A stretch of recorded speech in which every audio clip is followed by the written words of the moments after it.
بسم اللہ الرحمن الرحیم۔ طبرانی میں یہ روایت ہے، من جاء او احتاج فکتمہ الناس، جس پر بھوک آ گئی یا محتاجی آ گئی اور اس نے اس حالت کو لوگوں سے چھپایا،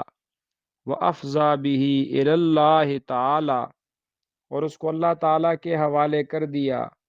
کان حقا علی اللہ ان یفتح لہ قوت سنۃ من حلال،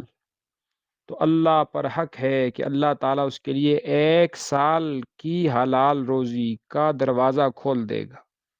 اللہ اکبر کبیرہ۔ ابو داود شریف میں روایت ہے، بن مسعود رضی اللہ فرماتے ہیں، نبی علیہ السلام نے ارشاد فرمایا، من نزلت به فاقۃ، جس شخص پر فاقہ آ گیا،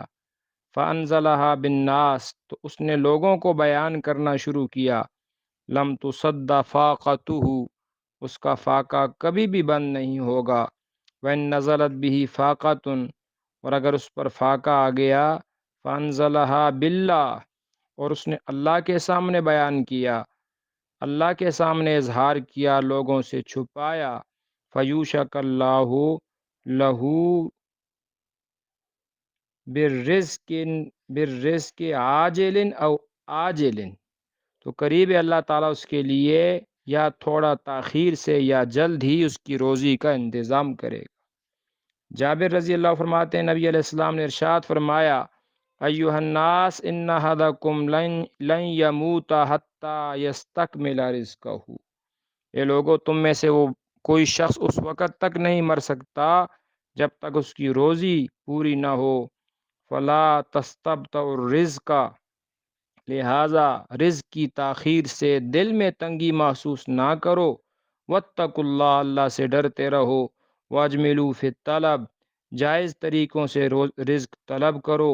فخذوا ما احل اللہ وذروا ما حرم اللہ، جو اللہ نے حلال کیا اس کو لے لو، جو حرام کیا اس سے اپنے آپ کو بچا لو۔ اللہ تعالیٰ فرماتے ہیں، انا اللہ، میں اللہ ہوں، یا ابن آدم، اے ابن آدم، تفرغ لعبادتی، میری عبادت کے لیے تو اپنے آپ کو فارغ کر لے، املأ صدرک غنن، میں تیرے سینے کو غنا سے بھر دوں گا، واسد فقرک، تیرا فقر بند کر دوں گا، وَإِن لَّمْ تَفْعَلْ، اگر ایسا نہیں کرے گا، ملأت یدک شغلا ولم اسد فقرک، تیرے ہاتھوں کو مشاغل سے بھر دوں گا اور تیرا فقر بھی بند نہیں ہوگا۔